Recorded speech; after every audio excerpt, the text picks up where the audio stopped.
Blessing, a mother of 3, hawks meat pie to make ends meet in Abuja, the Nigerian capital. Paying bills is not the only issue she has to contend with. On one hand, Blessing is facing domestic abuse from her partner. On the other hand, she is fighting to get justice for her child who was raped by an elderly neighbor. I asked the young lady that I left my daughter with, I say, Mercy, where is Esther? She say, those people that are frying chicken, they say, it's now that they saw Pape. Pape playing with Esther, but I don't know where she went to. I just go direct to their house. I saw everything, clothes on top my rubber. So they left the door open, so I just bounced on the door, I just opened the curtain. I saw him. I catch him right hand there with my daughter. According to him, he's 70. My daughter, she's 3 years. The United Nations describes sexual and gender-based violence as any act that is perpetrated against the person's will and is based on gender norms and unequal power relationships. It encompasses threats of violence and coercion. Destiny stayed in an abusive relationship with an older man out of fear and threats of violence. When I was going to the university, he gave me a strict order that if I want to do anything, I must make sure I call him. Like going to the bedroom, I must call him and tell him I'm going to use the bedroom. Going to buy something, I must call him and tell him I'm going to buy something. If I don't, throughout that day, he will keep on calling me, insulting me, and sending all manner of messages to me. And any day he finally comes to school, he beats the living daylight out of me. He makes me spend the weekend having sex with him, and he forces me to do that because that's how I have to pay for the fees he paid for my registration. There was an occasion when he came to the school and he lodged in a hotel. And that night I was like, I can't, because I was very, very tired. And then he tried committing suicide. It's up to 10 times that he attempted suicide. Our biggest challenges was the fear of him just coming here and doing mysterious things. Because before now, he always used the statement, I'll hide this person, I'll follow this person. And from a DSS home, we can hide at any time and you won't see the person for 6 months. The Violence Against Persons Prohibition Act provides a legal framework that transcends the criminal and penal code in guaranteeing justice and protection of rights and properties of victims of sexual and gender-based violence in the country. However, of the 36 states in Nigeria, only 14 have domesticated the law. The Violence Against Persons Prohibition Act is one of the many laws and policies Nigeria has ratified. But the fight against violence does not seem to be making much gains. Nigeria has ratified CEDAW, which is the Convention on the Elimination of Discrimination Against Women. Nigeria has also ratified the Protocol to the African Charter on the Rights of Women in Africa.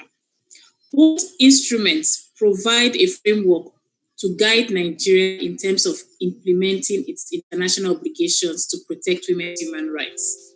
One from freedom of discrimination, and the other a whole gamut of rights, including right to freedom from violence. So what we are seeing now is a lack of coordination, but also most importantly, an inability to translate these international obligations to lived realities of women and girls. For Jessica, her brush with sexual and gender-based violence is different. She is fighting to protect her nephew from abuse. But to complicate the matter, the perpetrator is her own sister, the child's mother, who is suffering from drug addiction. Jessica is also faced with the challenge of providing care for her sister in a country where facilities for drug-addicted persons are few and far between. When she gave birth, I took them in. And then one of the days, she took the child out to go and beg for money because she's drug abused. And then they arrested her, brought her home, and then they invited Nati. And when we got there, they actually thought it was child trafficking. I didn't get shelter for the baby, neither for my sister, because my sister is the drug addict person who stays in one uncompleted building. The place is called Dagba. And I really want the government to go there and see what is going on there. Because the Denmark police station are not really helping matters. They go there because they collect bribe from those ones selling cocaine, heroin, and whatever they do there. And that's where my sister has been. All through the 9 months, all through the period she was pregnant, she was always there. And there's this particular police officer that is always seeing her. And all he does is just, have you eaten? You can have this. You're not helping her. As cities around the world went on lockdown to stop the spread of coronavirus, lives of vulnerable groups became more at risk as the victims of abuse found themselves holed up with their abusers. Women and children who live with domestic violence had no escape from their abusers during the lockdown, neither could they access help. Apparently, the government had not given good thought to the situation of vulnerable persons at this time, as the list of essential workers did not include SGBV responders. A lot of us at the beginning just thought, oh, we would have to shut down for 3 weeks and come back and we'll be fine. We didn't really understand what coronavirus was really meant for us, meant for the world, meant for us, meant for our work. There was so much uncertainty, and now there's still so much uncertainty. But the truth of the matter is, but other countries had been going through this before us, and the stories were coming out. We were seeing stories from France, from the UK, from Italy, from China. We were seeing cases in which they were saying like domestic violence is spiking, especially because of the containment measures being put in place. Lockdowns, restrictions, curfews, all of these things mean that people are stuck with their abusers. And somebody wrote an article, I believe it was Mishi from Femnet, wrote an article talking about how homes are not safe spaces for everyone. On a broader note, you have to also understand that Nigeria still operates a very patriarchy kind of system, that if things don't affect the men, then it is not important. So when you look at how the response has been, they've just been concerned about how they respond to other issues, but did not take into cognizance the issues of domestic violence, gender-based violence, and the rest. Along the line, we realized that the government were not prioritizing civil society organizations that were working around gender-based violence. So we decided to release a pass. We gave a pass for organizations working around that so that they can go about doing the activities. But that wasn't enough. But it's also for the service providers, the police, and also the healthcare center to understand that gender-based violence is a paramount issue and should be treated as urgent as possible, but most people didn't understand that. According to the Child's Rights Act 2003, Section 31, no person shall have sexual intercourse with a child. Subsection 3 states that it is immaterial if the sexual intercourse was with the consent of the child. Kamalu, a 31-year-old husband and father, breached this act when he slept with 14-year-old Angela. Kamalu did not deny the allegations. We didn't go to any hotel. We just stay around within the neighborhood there. We are talking from there. We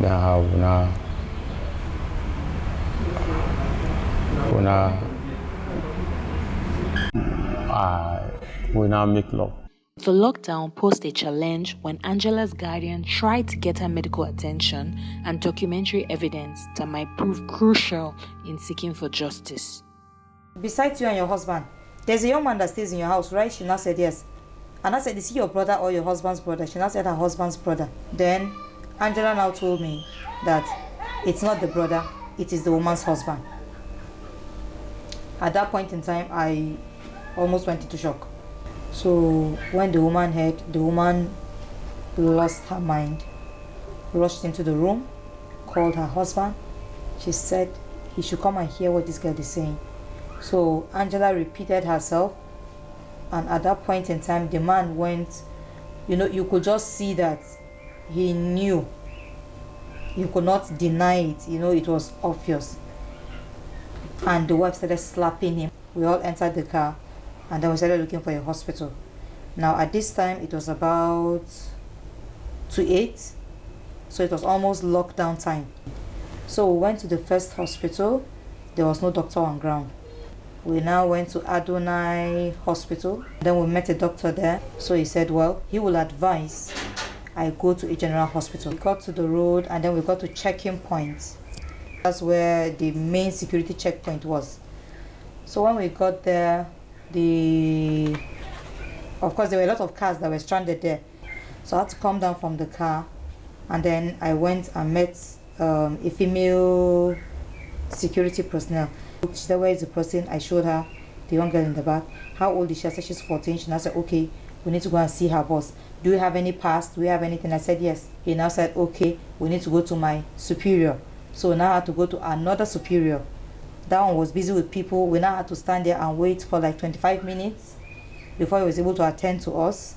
Who is the person that raped her? I said, my neighbor. I said, it's actually the one driving the car. They should try to make way so our car can come closer. So the guy came down. He now called some of the security operatives. He said, come, you should handle this guy. Touch this guy. But that's the language he used. Touch this guy for me, you know. So they slapped him a bit, slapped him around, made him lie down on the ground. There was a little pool of water on the ground. They made him roll in it, made him remove his trouser, left him with his boxer, you know, just made him do some punishments like that and all that. We're hitting him and all. So they didn't want to release him. I had to tell the wife to calm down with her baby in her hand.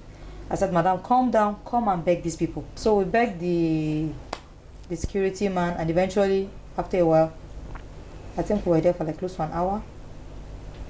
Well, they had him for close to an hour. So all in all, with the waiting on the road and all, we were there for like 2 hours, 30 minutes before we were able to gain passage to go to the hospital.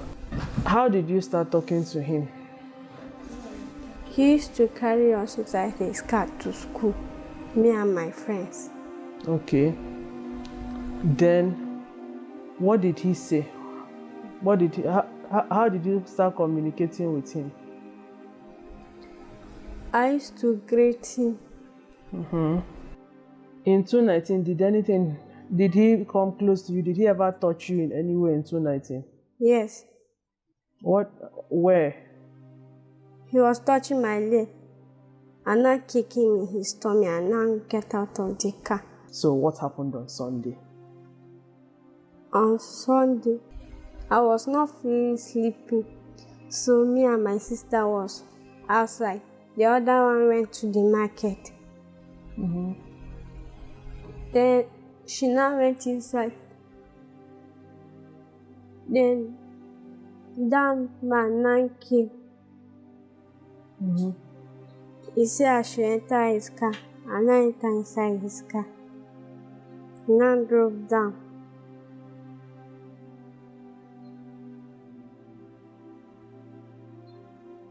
Now drove down. He was not going.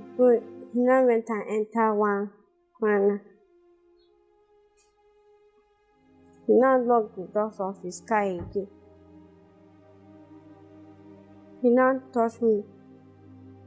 I want to open the door, but I cannot open it. He now locked the door. He now hold me tight and remove my pie. Mm-hmm. So he carried me with force and put me on top his chest.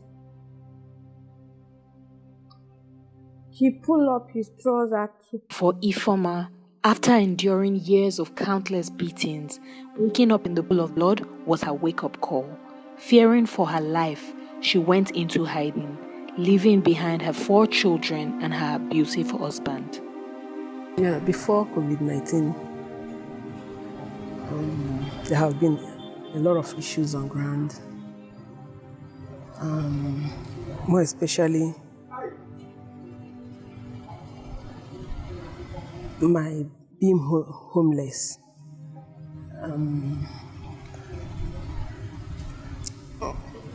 I leave my house because the police refused to do the needful. The case was a very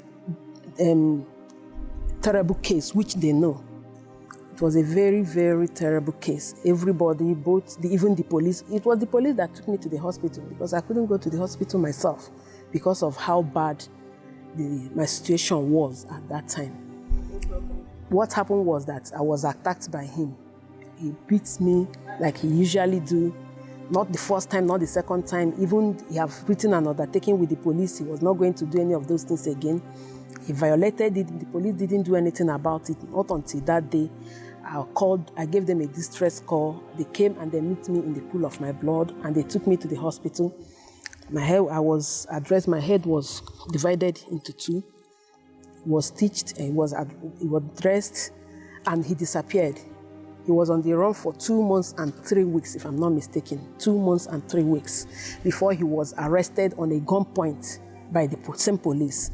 That same night, he was released back to the house. And I was like, what? And it's not as if he was coming with a remorse, as in like trying to show that, okay, what I did was by mistake, or at least try to show concern. Running away only solved part of the problem. She still needed to protect the children from their father's abuse. The first day of the lockdown, because I went back to the hiding place, my hideout. So leaving the children alone in the house at 11:50-something p.m., I got a call from the house that my daughter was sent outside. She was sent outside the night, as in outside the house at that time of the night. That was when I put a call to you, and by the grace of God, you intervened, and she was asked to go back to the house. And since after then, I think it has happened like 3 times again. Even my daughter and my son once was locked outside too. So I really don't understand. I don't know, honestly. While at the same time seek justice for her child, who is a survivor of sexual violence. Yeah, apart from my own case in the court, I think I also have another case of my daughter being raped, which is also suffering the same thing my own case is suffering in the courts or in the hands of the police. Because I said we because it is involving me and my daughter. We faced so many challenges, a whole lot of challenge from the police. We also have to involve the NGO before the case was pushed and get to where it is today, which is in the courts. So I believe the COVID-19 also affected it so much that by now I think we should have like 1 or 2 sittings again in the courts. Priscilla had a tough childhood. From a tender age, she fended for herself and had to engage in menial jobs to pay for her university education. In 2008, she met her husband, Joseph. She began working as a school teacher while pregnant and had to start footing the bills because her husband's earnings were diverted for his professional education. When she finally put to bed, it was another mouth to feed. Priscilla suggested that they start a business that will fetch more money. They agreed on starting a transportation business. This proved to be another burden, as she still had to foot the bills for the car's running and maintenance. Her husband Joseph asked her to quit her job to give her more time to take care of the home front. Not long after, he lost his job. This worsened their living conditions. Joseph began to accuse her of being the cause of his misfortunes. These accusations were accompanied by beatings. Sometimes he will force me that I should tell him what is the problem, what have I done, this and that is making him not to progress. Is there anyone in my family? Just like that, it will result to beating. So it was so sorry. No, it's fine.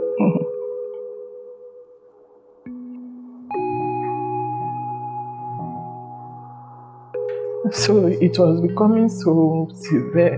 So that night, I now involved a neighbor.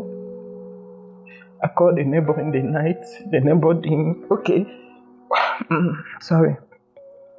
While I was trying to call the neighbor, he smashed the phone. And it got destroyed. It got destroyed. So the following day, the lady now came. So I now explained everything to the lady. So the lady now said, okay, that where she's working, she doesn't have this thing. How will I say? She's not up to the level where she can recommend me to anybody. That is National Assembly. But I should just follow her, maybe out of luck. If I can get an office. She asked me if I was good at computer. I said, yeah. So, then, because of marriage, the issue of my school died down. I stopped at 300 level. So, I now followed her to National Assembly. That was how I was going, and every day, he could torment me. He would say, every day you keep carrying her back. You are not seeing work. You won't sit down one place and whatever.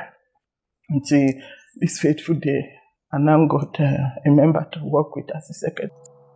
The 2018 Nigerian Demographic Health Survey reports that 31% of women and girls in Nigeria experience some form of physical abuse and sexual violence, while 9% experience sexual abuse and 20% of women suffer female genital mutilation. The survey also shows that 55% of the women who had experienced violence never sought help or told anyone about the incident. It was found that among women aged 15 to 49 who have survived physical and sexual violence, only 32% sought help from any source, and 12% told someone about their experience but did not seek help. I feel very sad and uncomfortable because this is my beautiful daughter. Checking how I raised them, what I went through, what the family, as we are trying to build the home, what we went through, bringing them up to this stage. And suddenly, one man from nowhere would just come to be intimidating her, embarrassing her. And because of the way, how she understood love, she was keeping the whole thing to herself until when she could not bear it again, she began to speak out. And we have fought and we are fighting as parents to stop that, because I cannot imagine somebody intimidating my daughter, even if we don't have the so-called money. But God has been faithful not to allow anybody to just badge and be molesting my daughter. We didn't know at the initial time, but when we got to know, ask her, we've been fighting. Owens migrated to Nigeria from Cameroon in 2009. When she met her husband David, she believed that he was a knight in shining armor. By 18, she was already married and pregnant, and so her journey into domestic violence that will last for 10 years began. When I took in for the first daughter, that is when it started, everything started. By the time she had her second child, the kids had become victims of his abuse too. The very day he came back, when these children, when they heard him outside, they started crying. Why is it that their daddy is coming back? They didn't want him to come back. That they don't want their dad to be back. Because like now they're okay. When once he enter here now, these children, they're in trouble. If it is beat, he beats them very well. The situation escalated during the lockdown. When he came back, I finished cooking. I now served food for everybody. Even him, I gave him his own food. He went and dropped the food back in the kitchen and started throwing my things out. So I went to police post close by to report the case.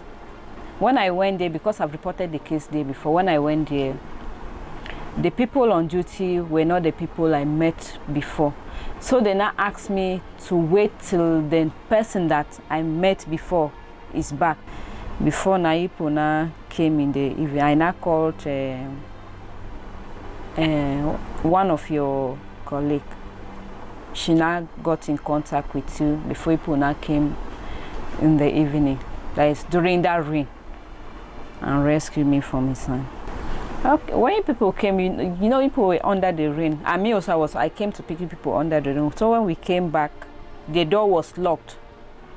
and some of my things were still inside with the children. So we're now I was knocking for him to open the door so that I can pick my remaining things and the children. He refused. So that is when we now went to FCD, brought those police before he was able to open the door. And we went back there. That night it was terrible. He talked, they said he shouldn't beat me again. Like if he beats me, I should come and report. Although they said that insult and curses that he shouldn't do it, but that is what he did the whole night. The next day I had to call NAPTIP. They now came and picked him up to their office. I've been the one working, doing all the work, school fees, feeding, everything at home. Halima had successfully left an abusive marriage, the memories of which she tries to forget. I've actually experienced both. I was a victim of domestic violence, and my daughter is also a victim of sexual violence. I really wouldn't want to talk about the domestic violence because I've moved on from that one. But that is just one hurdle. The next step is for Halima to get the man who sexually violated her child to face the law. Who sexually violated your daughter? He was the steward in our house by name Idris Ebiloma.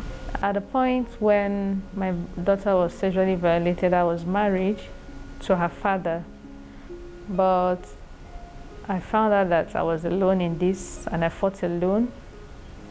And I thank God I won the case. And she actually won the case for herself, yes, because she's a fighter like her mother. Well, first was financial challenge, because I was financially incapacitated then, because I lost everything in the marriage. At the point I left the marriage, I didn't have up to 45,000 naira. So what will a woman who is coming out from the marriage that she was a housewife for so many years, do with 45,000, and she has a long legal battle to fight?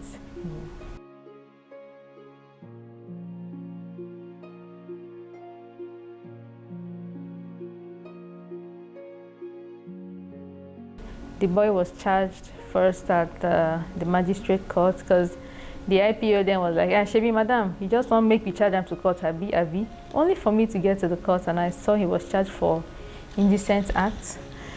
And I was very angry because I did not complain that I was passing and someone smacked my ass or someone touched my daughter's buttocks. There was a penetration, and that is rape. So we got to the magistrate court that day. The magistrate remanded him in the supposed Kefi prison, and he was to be remanded there for about 3 months for us to, that the matter was adjourned to September. By the time we came back in that September, I found out that the boy was never at Kefi prison. He went to his village. How they did that, I don't know. So I had to confront the prosecutor, like, what's going on? This boy was never at Kefi prison. I sent people there. They said they never received such a name there. So he said, madam, your people are strong. I said, well, strong how? Then I convinced him to take the matter to FCT High Court, which he filed, and the boy was arraigned at Lugbe High Court.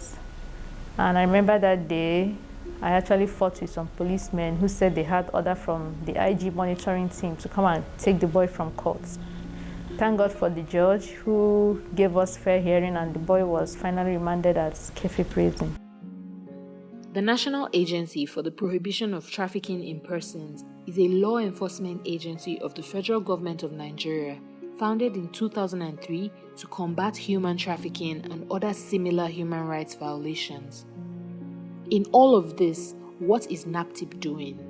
And then we are also given an added mandate, which is to fight all forms of violence against persons. But unfortunately, this is restricted to the FCT, as other states are expected to investigate that law.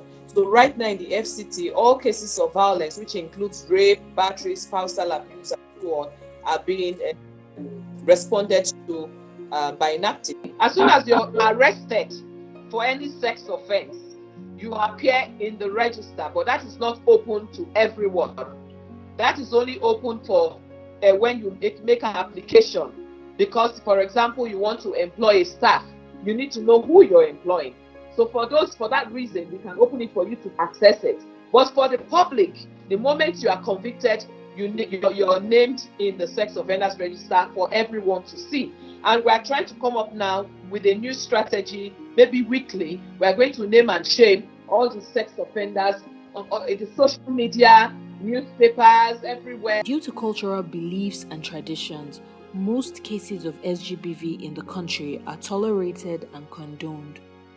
A 2019 World Bank report on gender-based violence highlighted that 1 in 3 surveyed women agree that a man is justified in beating his wife in some cases, including if she burns the food, argues with him, or goes out without telling him.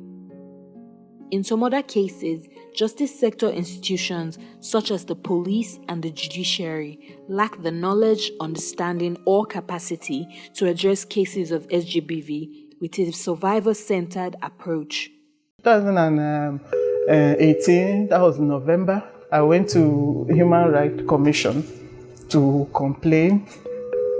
I waited for them, nothing was done.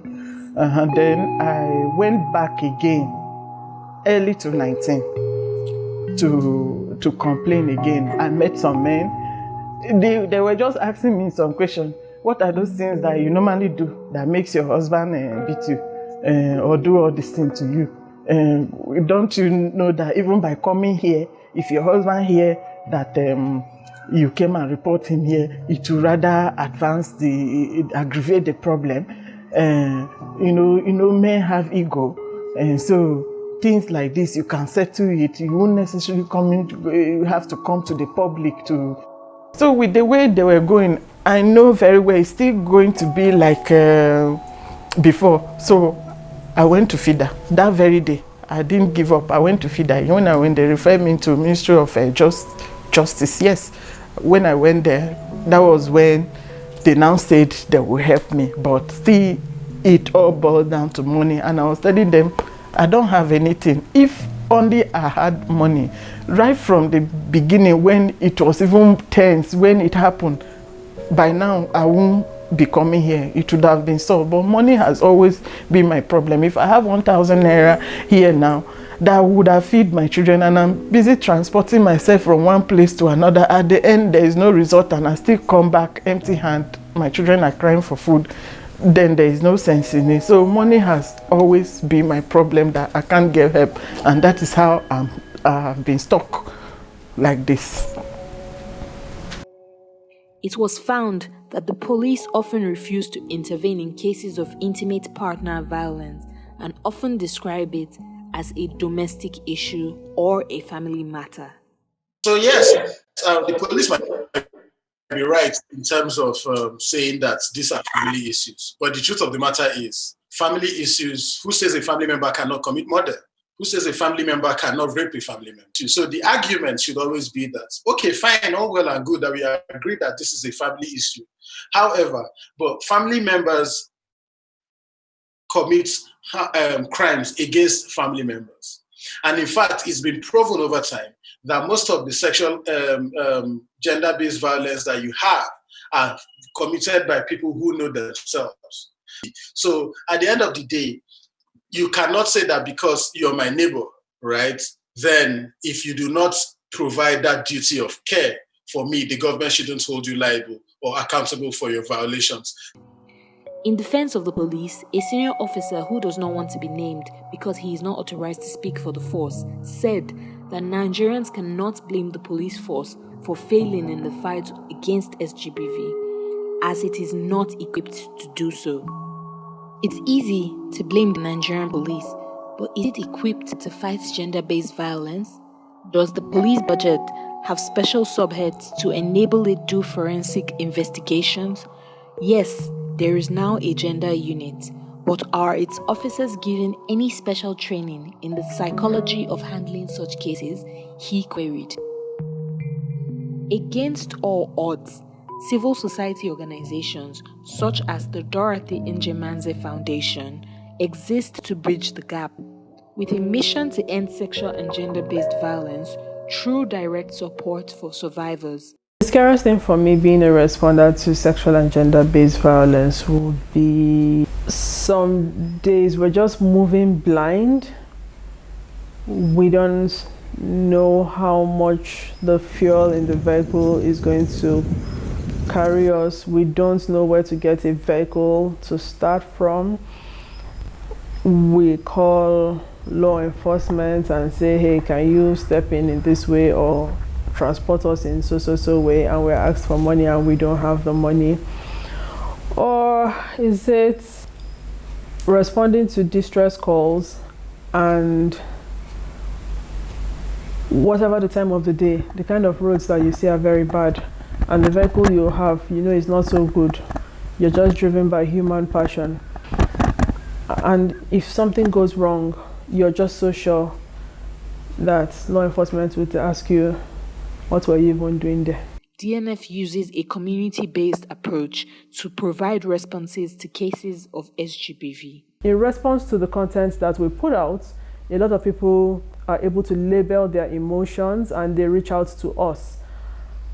When they reach out to us, some people just need or want to talk. They just want therapy. They just want to come to terms with the pain they've been going through, which they have only recently been able to label. Some people need medical assistance. Some people need legal assistance, which would include involvement of law enforcement. The road to fleeing one's abuser or getting justice is long, lonely, filled with stigmatization, and financially draining. These were the challenges, and also people trying to stigmatize the mother of the child, because when a teenager or a young girl is being raped, there is this stigma that comes with the rape. And when it's about a child, the stigma goes to the mother. I have so many stories about me, but that didn't deter me from fighting for justice. Over the years, we have concentrated on awareness creation, enlightenment, encouraging people to fight the stigmatization and come out to complain, because if they don't come out to complain, one, there'll be no way to help them, and it will be difficult to get assistance, and they cannot cope with it alone, because it's really a very big challenge.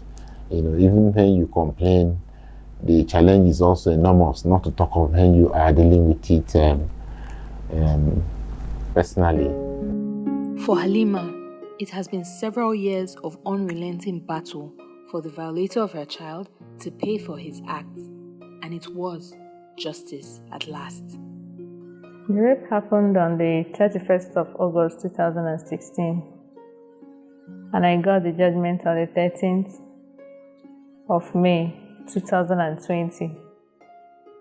Okay, so about 4 years. Almost 4 years, yes. We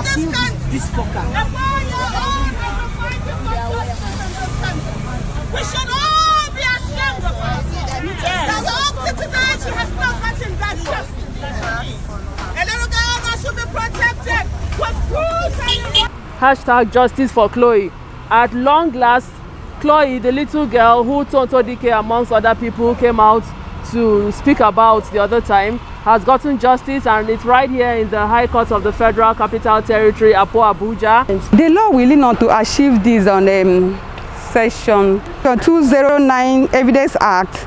The child knows the duty of telling the truth, because it was actually the evidence, one evidence of a child which was used to convict this guy. Thanks everyone.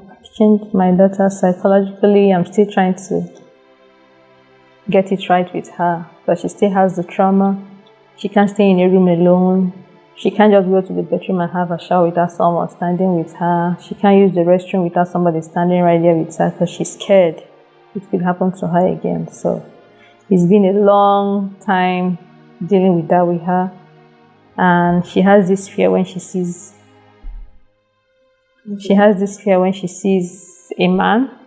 She always wants to hide behind me, because I'm the only one she believes that can protect her. Not everyone's story has a happy ending. Some are still living in fear and getting harassed by their abusers. But for these survivors, stopping is not an option. The main support I need now is accommodation. If I have like 65,000, it can help me get something like this. Do you feel safe now? Yeah, I feel a little bit safe as he's not around. I don't know where my husband is now. Maybe he's with the sister, I don't know. Because she's the one that went and bailed him from NAPTIP. Oh, in my daughter's case, I'm talking about the rape case. Honestly, it's a very terrible experience. It's a very, very terrible experience and a very big shame to say it to anybody that the police did what they did to the young girl, even as small, as tender as she was. Even in her tears, the police will look into her eyes and tell her that she's useless. As she's crying crocodile, the tears on her face is the crocodile tears. In fact, we face so many ways of either humiliation, insulted. No, I am telling you, even my prosecutor once told me that, look at this, he pointed at it, standing with my daughter, and he said, look at this, the law has no eyes. You don't have any evidence. I bet you and I encourage you or advise you to drop this case so that these people will drop the case they have against you at the other police station. So, because there is no light in the tunnel, and I looked at his face and said, sir, I won't drop this case because I know that the God we serve is the God of justice, that he must always show up for us. So I don't encourage them to drop, not at all.